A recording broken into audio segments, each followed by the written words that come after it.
The iconography of the Old West wouldn't be what it is today without the fearsome figures and various folk heroes, both celebrated and reviled over the course of the last 150 years of American history. These iconic and infamous men and women range from belligerent bandits and the courageous lawmen that chased them down, to the cowboys and Indigenous Americans that took turns firing warning shots at the other until the entire territory was rife with violence and sabotage. Of course, with a few peacekeepers and honourable heroes sprinkled in. One such figure was none other than the notorious outlaw and former butcher-turned-bandit Butch Cassidy himself. Once the son of an English immigrant and maestro of an infamous outlaw gang, Butch Cassidy transformed into one of the most discussed, complex, and undeniably popular figures of Wild West lore, despite his violent tactics and unlawful tendencies. Regardless of his countless crimes and affinity for trouble, Butch Cassidy lived a life emblematic of so many ideas and themes, saturating the way we talk about outlaws of the Old West and into the modern age. In order to gain a better understanding of how the leader of the Hole-in-the-Wall gang became synonymous with the term Wild West and influenced the way we talk about the era, we present to you a closer inspection into the tales and times of one of the most infamous outcasts in all of American history. This is Robert LeRoy Parker, better known as Butch Cassidy, and his criminal misadventures alongside the Wild Bunch.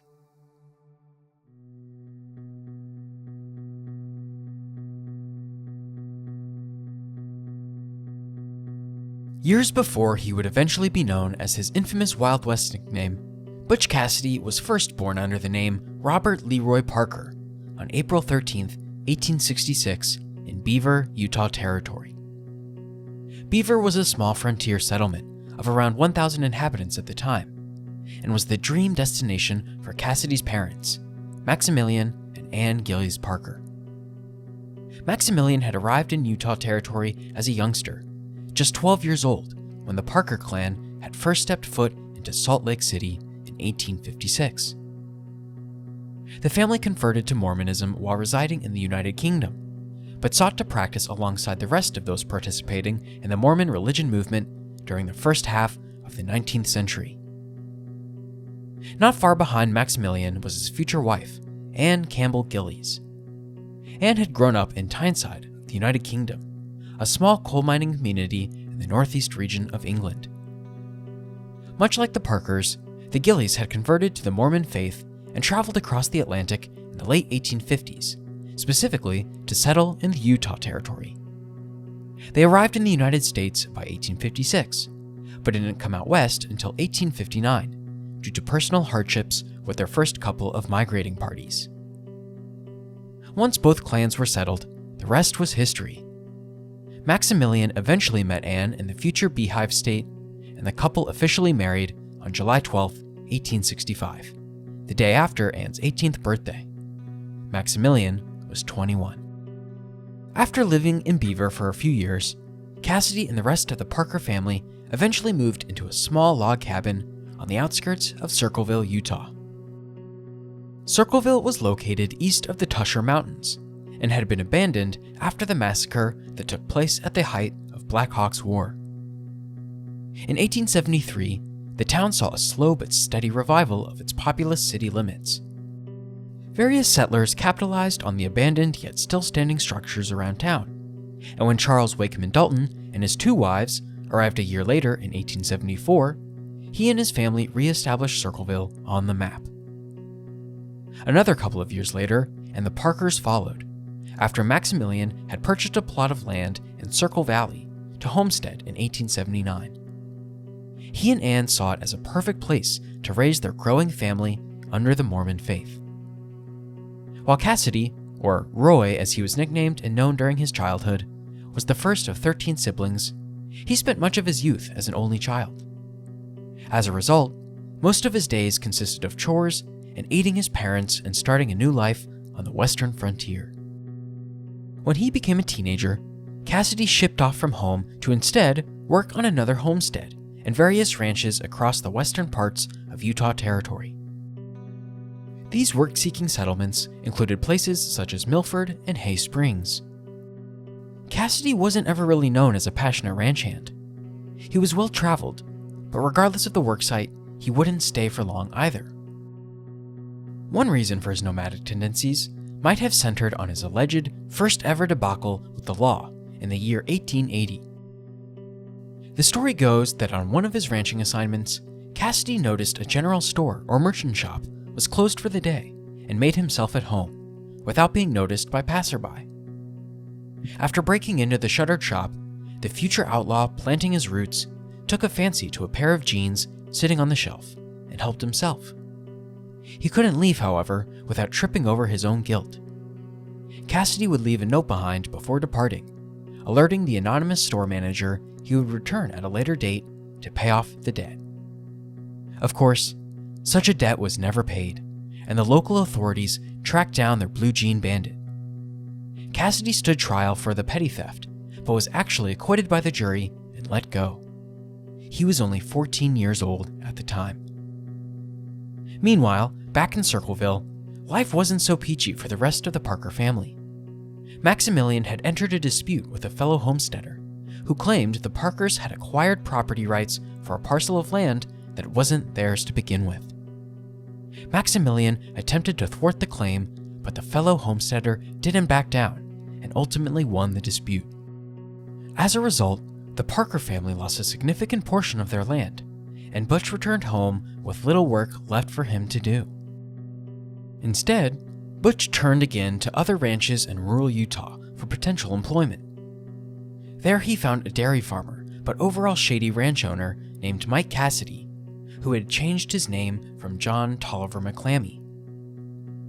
After an initial work agreement was settled, Mike revealed to Butch he moonlighted as a cattle rustler and was currently active in the city of Parowan. Parowan was located in Iron County, right over the Markagunt Plateau, a historic volcanic field of Utah lore. It didn't take long for the scheme-driven personality of the future Butch Cassidy to take a liking to the dairy farmer-turned-thief. Mike showed him the ropes to a successful livestock rustle, and of course, the perfect getaway. After time had run its course in Parowan, the future Cassidy left the original Cassidy's dairy ranch in search of greener pastures. He finally had enough of Utah Territory and trekked northeast into the Wyoming Territory, where he ended up in the small mining town of Rock Springs. In Rock Springs, Cassidy nailed down an apprenticeship with the local butcher. He wasn't there for long, but the experience would affect his legacy forever. While at the butcher, his master, alongside a ragtag team of regulars, bestowed the future gunslinger with a nickname Butch, a shorter version of his chosen profession. Soon after, Butch took the nickname to heart and added the surname of his former friend and criminal influence, Mike Cassidy. From there, the name Butch Cassidy was immortalized into eternity.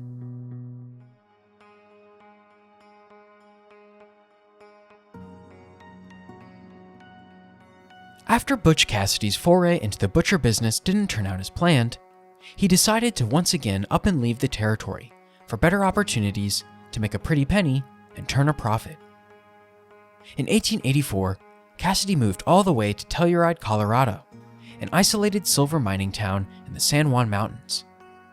At the time, the old mining camp was called Columbia, but saw steady growth ever since Pike's Peak Gold Rush kicked off in 1858. At the time, it was believed Cassidy had an inkling for cattle rustling, just like his namesake. However, according to some, Cassidy only wanted to target livestock owned by the big cattle outfits, who were monopolizing the trade and forcing out the less lucrative ranchers. While the Robin Hood label would make sense if that were true, it's a sentiment shared for many outlaws of the Wild West, but rarely understood to be factual.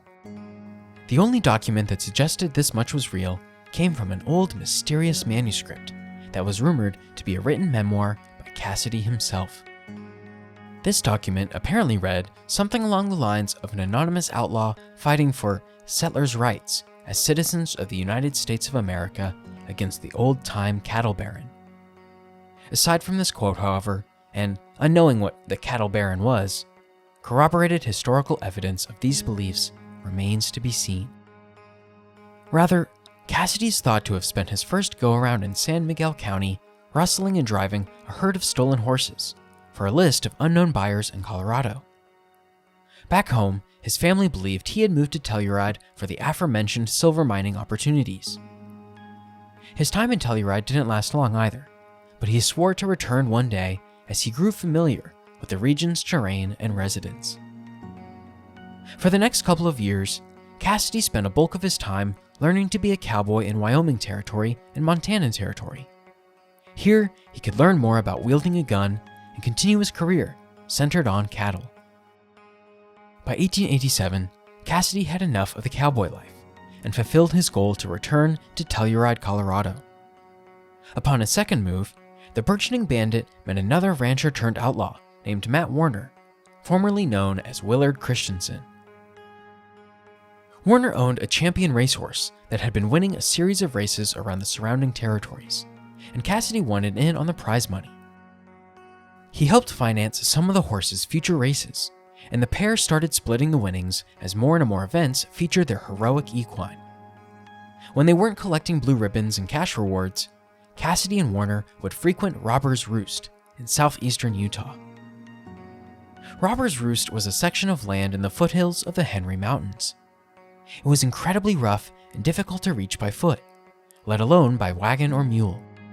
Matt Warner had used it as a hideaway during his onset as an outlaw, and Cassidy learned of it between his jobs between Telluride and Green River, Wyoming.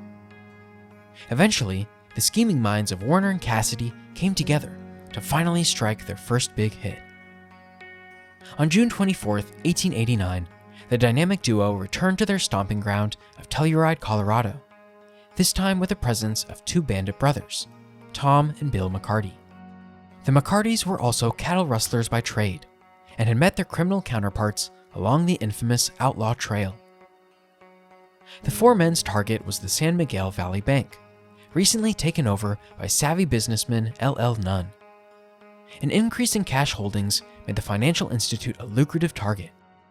Cassidy and Warner spent the weeks leading up to the robbery casing the building from top to bottom. When the day came, the four bandits successfully stole over $20,000, equivalent to about $655,000 in modern times. Without a shootout or any violence to speak of, Cassidy, Warner, and the McCartys booked it out of Telluride and back across the Utah border. With a hungry team of trackers hot on their trails, the outlaws stuck to the wilderness, utilizing the rocky peaks and deep valleys of Robber's Roost to flee from capture, including a nearby bandit ranch known as the Carlisle. The strategy proved effective too, as law enforcement eventually waved the white flag and let Butch Cassidy and the company off the hook.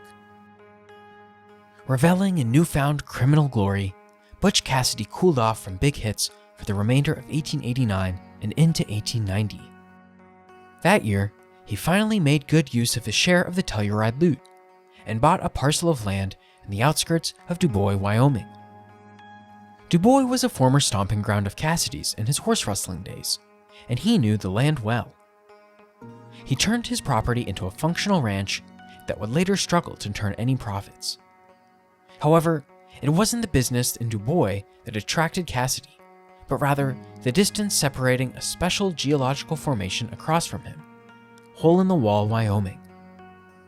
Hole in the Wall was a unique feature of Mother Nature, a remote pass located in the heart of the Bighorn Mountains.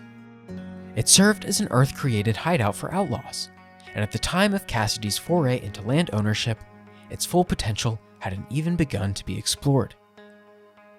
Rather, Cassidy and the other Telluride thieves instead met up at Browns Park, a different outlaw hideout located on the Green River of the Wyoming border.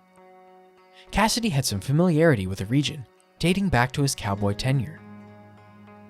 After Green River, the men traversed further west to Lander, Wyoming, before ultimately breaking ground on the now infamous and legendary Outlaw Trail. The Outlaw Trail, its name derived from the popular wagon migration routes, such as the Oregon Trail, started roughly in Mexico and led north through the southwestern United States, into Utah and Wyoming, before ending in the heart of Montana. The outlaw trail was more of an invisible wandering path than a defined route or cleared out trail. It was more of a network of hideouts and farmland friendly to frontier foes. After a string of small stings over the course of a few years, Butch Cassidy would make one of his most infamous relationships come to life. In 1894, he met the outlaw sisters Ann and Josie Bassett, and specifically struck up a romance with Ann herself. The pair had met after Ann's father was contracted as a horse and beef supplier for Cassidy's ranch. Their relationship flourished, but would quickly hit a bump in the road. Despite making a name for himself organizing hideouts and the like, Cassidy couldn't quite avoid all authorities in his early days as an outlaw. Soon after establishing the hole in the wall, he ended up in a small prison cell at Wyoming State Prison in Laramie, Wyoming. He had been arrested for running a protection racket for local ranches in the area, on top of numerous horse thefts. His trial was swift, and Cassidy was sentenced to 2 years in state prison. Cassidy remained behind bars for just 18 months of the sentence, before getting out near the beginning of 1896. The governor at the time, William Alfred Richards, granted him a pardon. Tepid to come out of prison a changed man, though, the bandit immediately returned to his cattle rustling ways. This time, he set up shop back in his home state of Utah, all along the Arizona border. As he rekindled his connections along the outlaw trail, Cassidy actually sprung another romantic fling, but this time with Ann's older sister, Josie. The story goes this relationship ended quicker than the first though, and Cassidy decided to simply get back with Ann instead.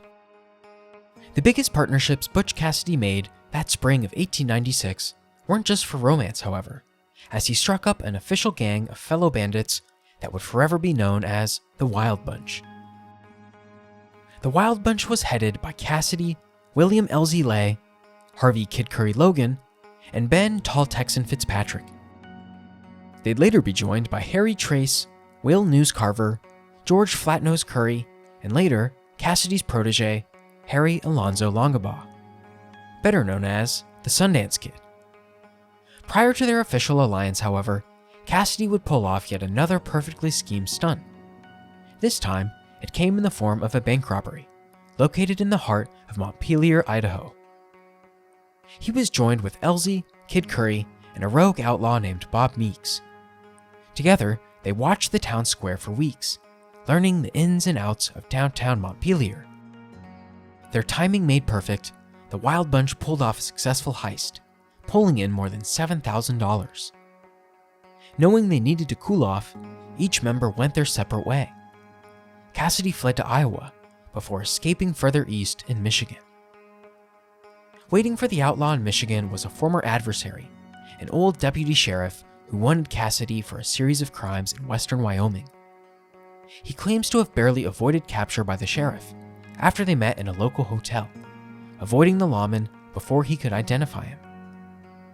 Heading back west, Cassidy charted course for the frontier once again. Along the way, he officially recruited the Sundance Kid into the Wild Bunch, the rest of whom were teamed up throughout the Western Territories. In the first quarter of 1897, Cassidy met Ann Bassett, Elsie, and Elsie's girlfriend Maud Davis at the Rendezvous in Robber's Roost.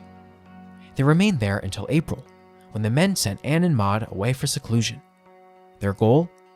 Plan another bank heist. By the end of the month, the Wild Bunch struck silver again, literally this time. On April 22nd, the outlaws hid back as a small troop of men transporting the Pleasant Valley Coal Company payroll walked by.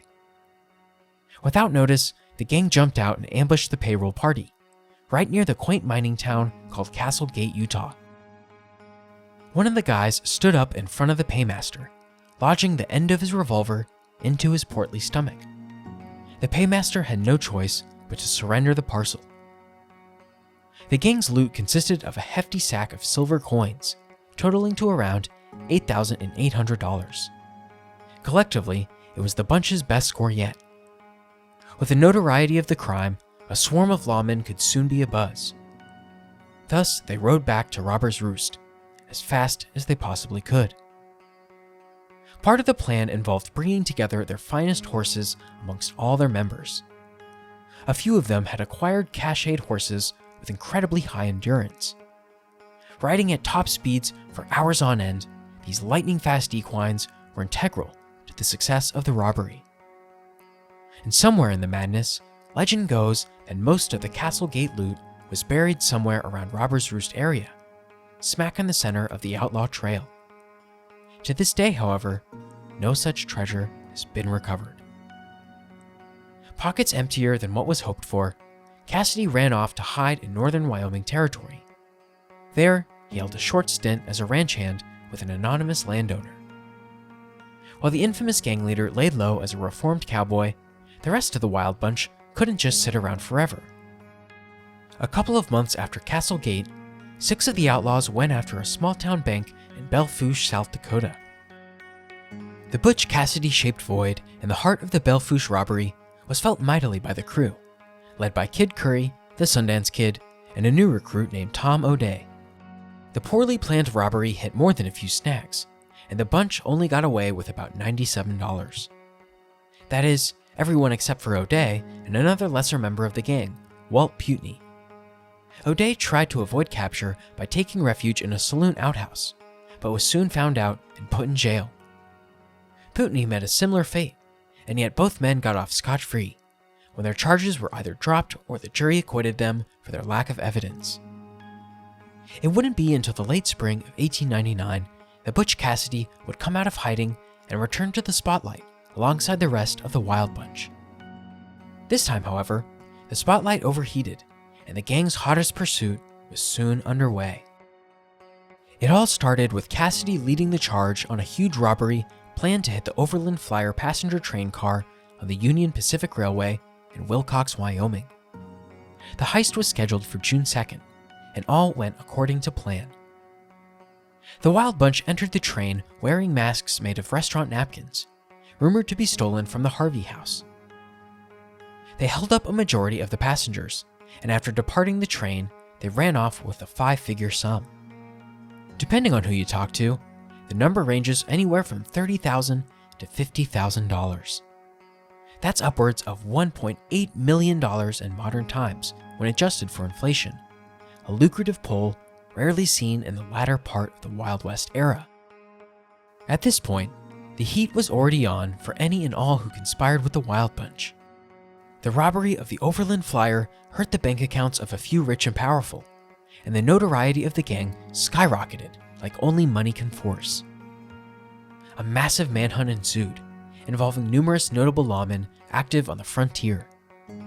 Despite their pedigree, the posse couldn't track a single member of the gang down, and moved on to other bounties. A few lesser lawmen weren't so lucky to walk away unscathed. One day in June of '99, Kid Curry and his fellow Wild Bunch compatriot, Flatnose, engaged in a shootout with a couple of authorities. One such man was a sheriff named Joe Hazen, shot and killed by one of the Curry criminals. Word went around town that a lawman was taken down by the Wild Bunch, and eventually it reached the ears of frontiersman and explosives aficionado Bill Speck.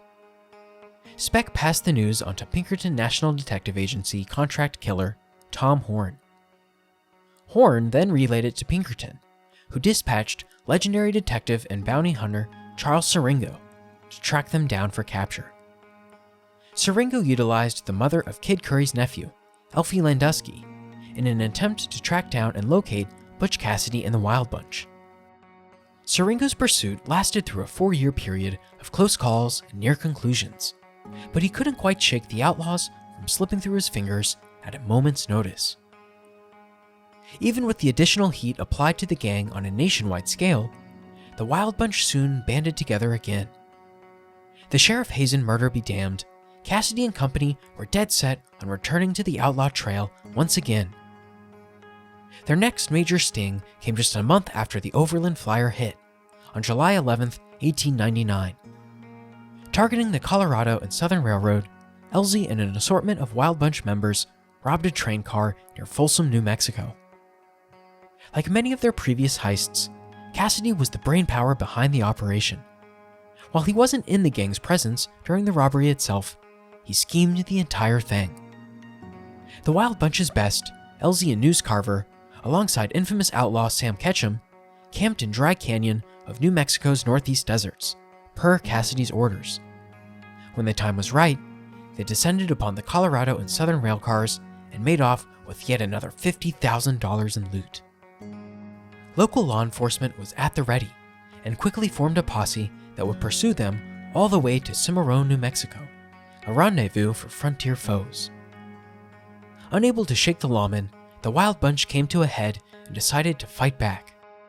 They were readily prepared too, with top-of-the-line rifles, smokeless gunpowder, and endless ammunition in tow. Not only that, but the posse were only equipped with black powder arms, and immediately gave away their position once they started firing below the midday sun. Despite their tactical advantages though, the Wild Bunch stragglers couldn't topple the lawmen. Carver made off on horseback, while Elsie and Ketchum were both injured in the gunfight, and the latter taken as a prisoner when the dust finally settled. Ketchum died from developing gangrene 2 weeks later on July 24th in the Santa Fe Penitentiary. And the hunt for Elsie Lay didn't die with a whisper either, as 2 of the lawman posse, including esteemed Sheriff Edward Farr, were killed in the Cimarron shootout. Elsie was eventually arrested on August 16th of '99 and sentenced to life in prison thereafter. With one of his finest men securely behind bars, the latter half of 1899 resulted in Cassidy making a move no one saw coming. Reportedly, the outlaw ringleader met with Governor of Utah, Heber Wells, to discuss conditions of an amnesty. Governor Wells could promise no such thing, but did recommend to Cassidy he meet with the management of Union Pacific Railroad, who had lodged most of the standing criminal complaints filed against him and the Wild Bunch. Cassidy took the suggestion to heart and made himself open to offers by the chairman of Union Pacific, E.H. Harriman. Harriman proposed a pardon for Butch Cassidy, stating he would drop all the charges against his gang if they promised to stop robbing trains. Even with the warning of the Utah governor, Cassidy merely considered the pardon before declining the offer, knowing he wouldn't be able to hold up his end of the bargain all in due time. A few months later, after the turn of the century in February of 1900, the law started catching up to the remaining members of the Wild Bunch. Kid Curry's brother, Lonnie Logan, was killed in a gunfight with authorities outside of his aunt's home, whereas his cousin, Bob Lee, was arrested and imprisoned in Wyoming. Exactly 1 month later, on March 28th, Flatnose and News Carver were detected by a lawman posse in St. John's, Arizona. They had mistakenly used some of the cash from the Overland Flyer heist from the previous summer, alerting the bank to their position.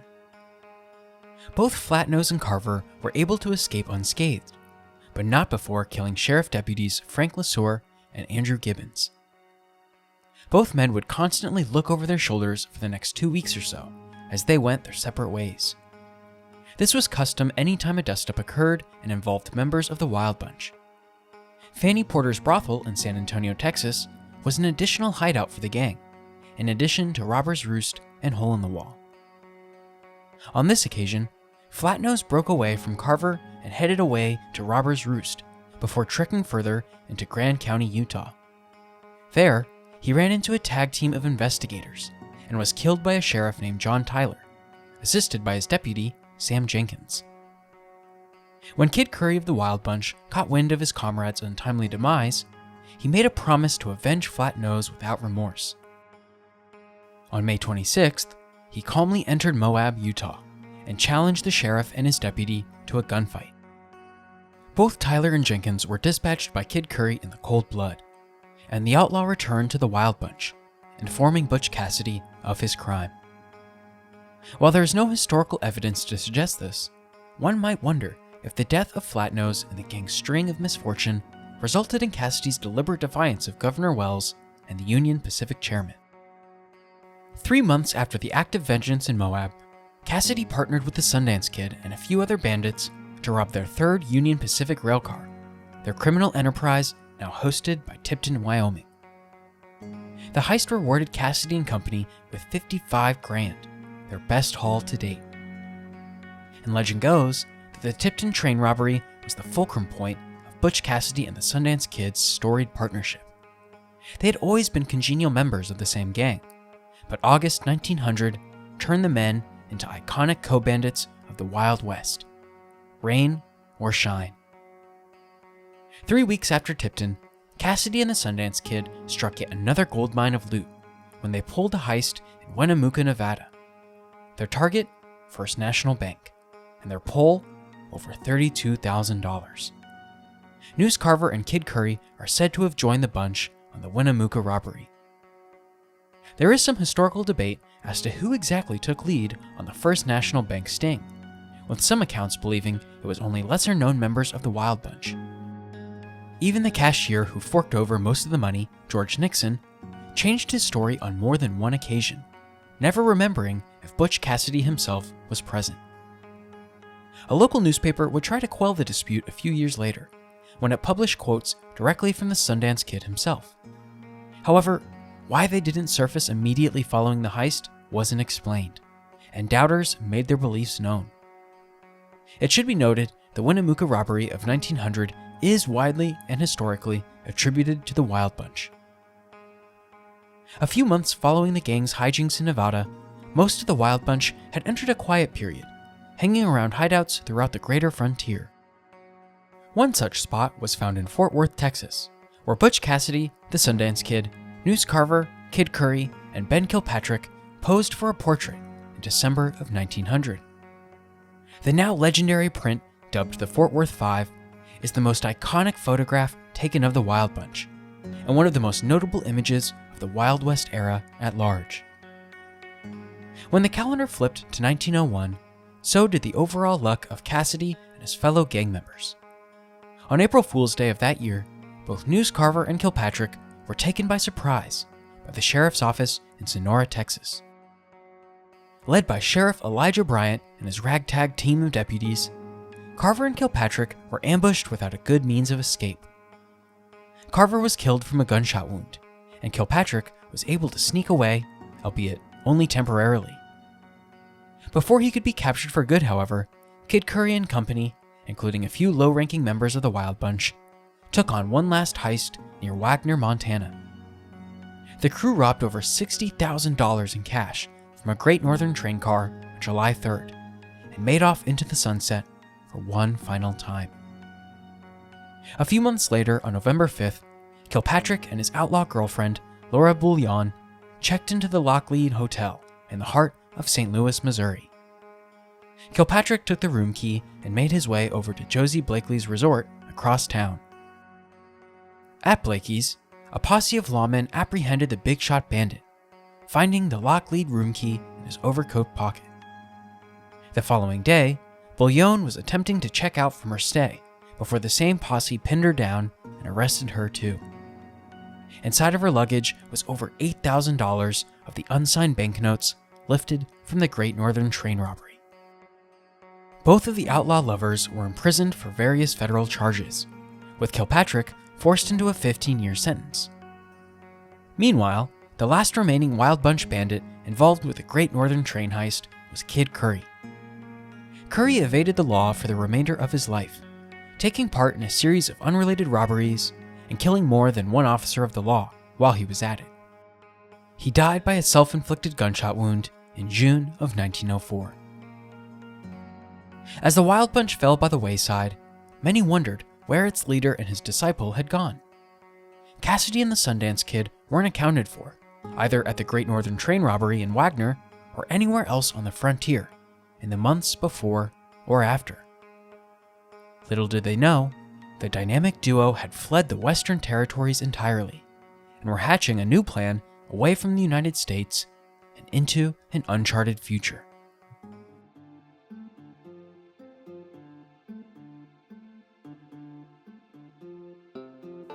By the winter of 1901, Butch Cassidy could tell the tides were turning. A bulk of the Wild Bunch remained free from prison bars, but he knew it was only a matter of time. If there was one thing the outlaw was a master at, it was scheming how to break into the bandit scene. And he was almost just as good as scheming when it was time to get out too. In February of that year, Cassidy relayed his fears to the Sundance Kid, who shared his pessimism of future criminal exploits in the States. They made their Irish goodbye and fled directly to New York City, accompanied only by Etta Place, the well-known female partner of the Sundance Kid. Not long after, on February 20th, the trio purchased 3 tickets for a sail south to Buenos Aires, Argentina. They took their places aboard Herminius, a massive British steamer, with Cassidy utilizing an alias. He disguised himself as a man named James Ryan Place, the theoretical brother to Etta, and never looked back. Upon arriving in South America, the 3 outlaw musketeers took ownership of a 15,000-acre ranch located just off the banks of the Rio Blanco. Here, they moved into a modest 4-room log cabin, nestled east of the Andes Mountains of the Chubut province. A year and a half into the trio's escapade, Cassidy wrote a letter to the mother-in-law of his imprisoned former wild buncher, Elsie Lay. The letter was postmarked from Cholila, the village closest to the outlaws' Argentinian ranch. The letter, dated August 10, 1902, informed the woman that Cassidy, the Sundance Kid, and Etta Place were now considered a little family of 3, and that they had 300 cattle, 1,500 sheep, and 28 horses to their names. For all intents and purposes, it seemed like the former Wild West icons had settled down for good.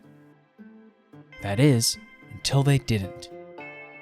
2.5 years after the letter crossed state lines into Utah, a curious and familiar bank robbery took place in Rio Gallegos, the Santa Cruz province in Argentina. On Valentine's Day, 1805, the Banco de Tarapaca was hit by 2 English-speaking outlaws, thefting an undetermined amount of cash. From here, these 2 bandits, rumored to be Butch Cassidy and the Sundance Kid, trekked through the Patagonian prairies to evade the ensuing manhunt. A few months later, on May 1st, their ranch near Cholila was sold without notice. Both outlaws figured law enforcement would be knocking at their door soon enough, and wanted to get ahead of the impending firestorm. In actuality, a Pinkerton detective had already been alerted to Cassidy and Company's location. The agent in question, Frank DeMaio, hadn't been able to make contact due to the harsh snowstorms befalling the Patagonia region of Argentina. Meanwhile, the governor of the Chubut province, Julio Lozana, couldn't stand to wait and issued a warrant for both men's arrest at once.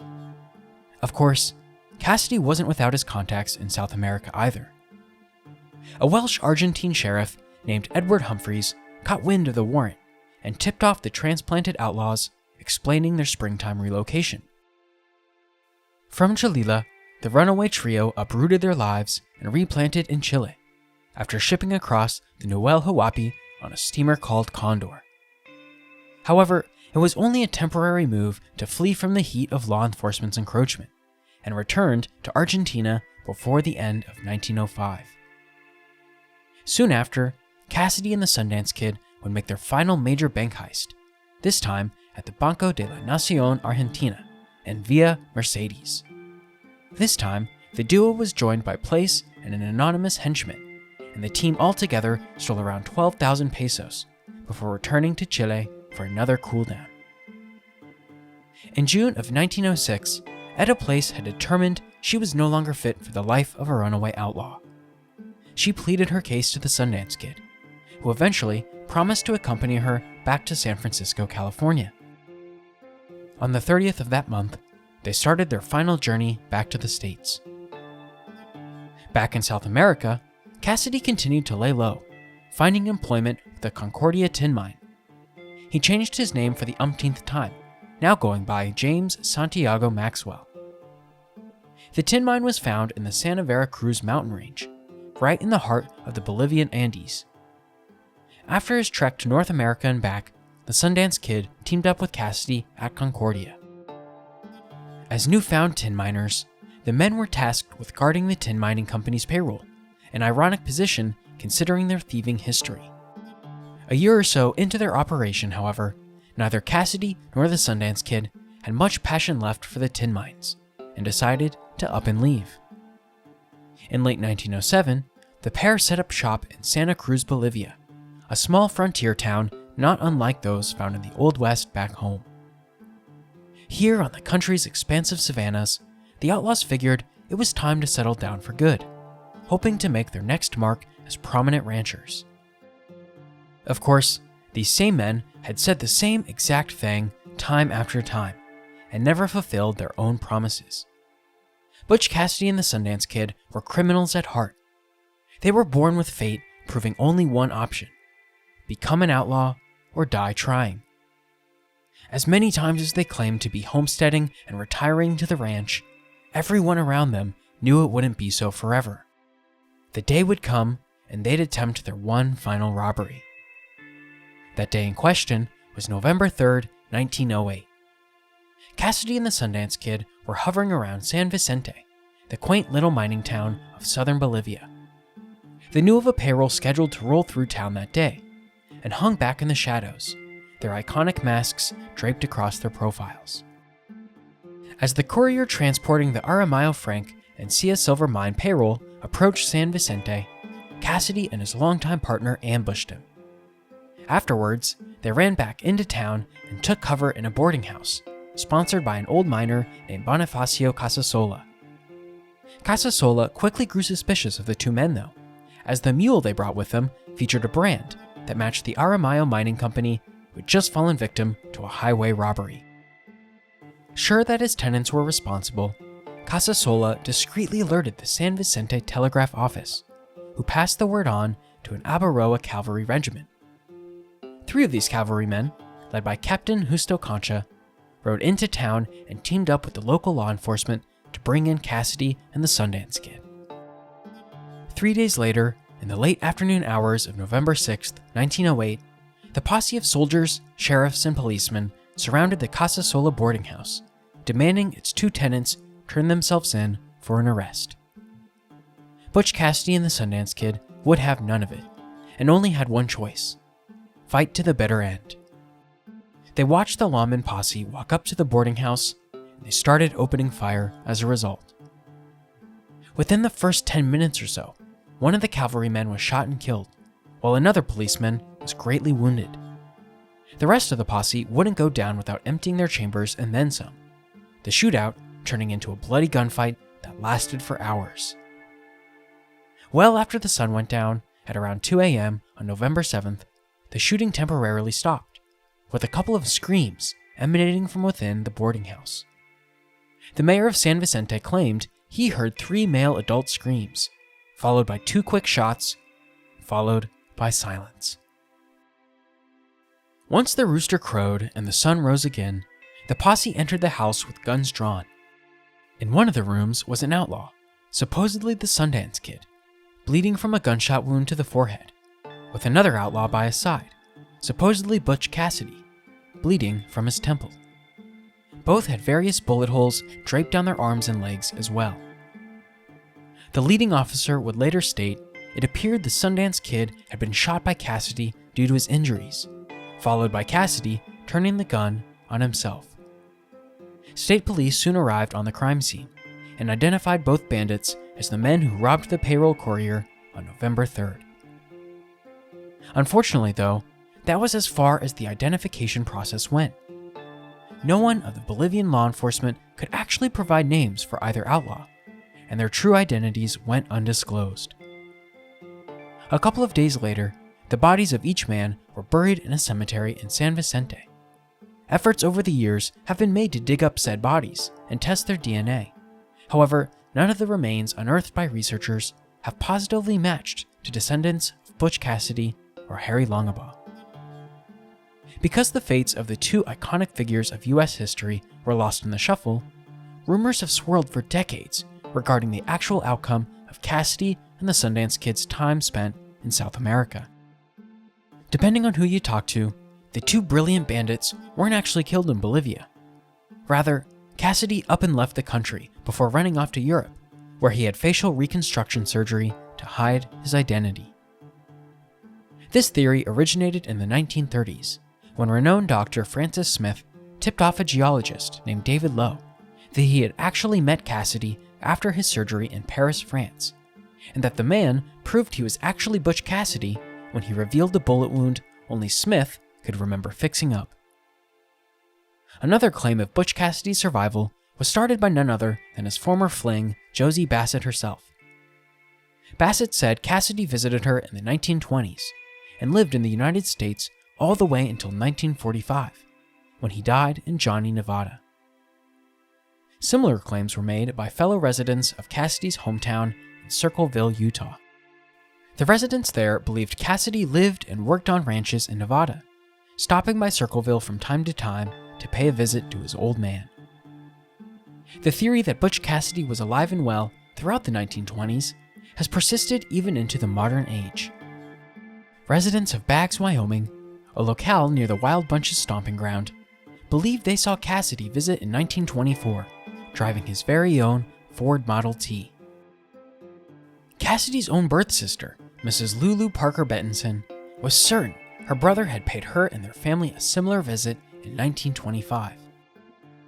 Her story goes that Cassidy surprised their brother, Mark Parker, in town one day and picked him up in his new Ford automobile. Together, the brothers drove the car to their father's cabin, where Bettinson was living at the time. According to her, Maximilian Parker looked at his daughter and said, "I'll bet you don't know who this is. This is your brother, Robert LeRoy."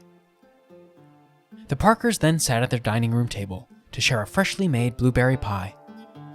Reportedly, Cassidy spoke openly about his life on the run, honest about his regret and shame for disappointing his parents, but most of all, his mother. Bettinson claimed Cassidy would later move to and eventually die in the Pacific Northwest, most likely Washington State, in 1937, due to complications with pneumonia.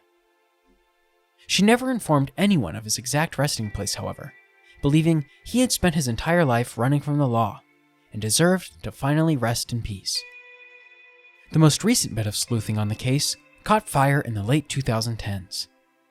Christoph Putzel, an investigative journalist, revealed another long-standing theory that while Cassidy had indeed survived his ordeal in Bolivia and died in the US in 1937, he was actually buried right at home in Circleville, Utah. According to a local Utah historian, Marilyn Grace, Butch Cassidy was buried by his family on July 20th, 1937, in a remote section of the Parker family ranch. One of the sheep herders who lived on the farm, known simply as Tom, had a cabin tucked away where Cassidy and his brothers liked to camp during the summertime. The legend has it that a neighbor named Dee Crosby witnessed the burial at Tom's cabin with her very own eyes. Another neighbor, named Alta Orton, apparently witnessed the entire Parker family dressed in funeral attire that very day. In an attempt to justify the theory, Putzel and his investigative team brought in cadaver dogs to search around the cabin in question, which still stands to this day. The dogs didn't find much. However, when the underside of Tom's cabin was excavated, investigators found a single human spine bone as well as a single human toe bone. DNA tests were run on both bones, but no conclusion was made. According to Pure Gold Forensics in California, there wasn't enough DNA left on the bones to create a profile. Putzel and others believed there was a certain point when Cassidy's descendants knew the burial location had reached public knowledge and did not want his grave disturbed. Thus, they surmised the family must have dug up Butch Cassidy's remains first and then placed them in another location, unbeknownst to anyone but the Parker family. While the story of Robert LeRoy Parker ends with a fascinating history, it's widely accepted he did in fact die alongside his most trusted ally, Harry Alonso Longabaugh, on November 7, 1908, in San Vicente, Bolivia. Butch Cassidy may not be remembered for much outside of his thievery, bank heists, and a life spent traveling the Western Hemisphere, but his legacy cannot be denied.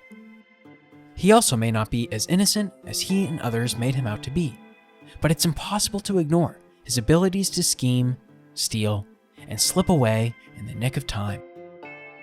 Butch Cassidy is one of the true outlaws of the Wild West, and a vital figure of the Western frontier. His misadventures with the Sundance Kid and the Wild Bunch at large will be shared unto eternity. The Wild West wouldn't be the same without Butch Cassidy, just like Roy Parker wouldn't be the same Butch Cassidy without the Wild West.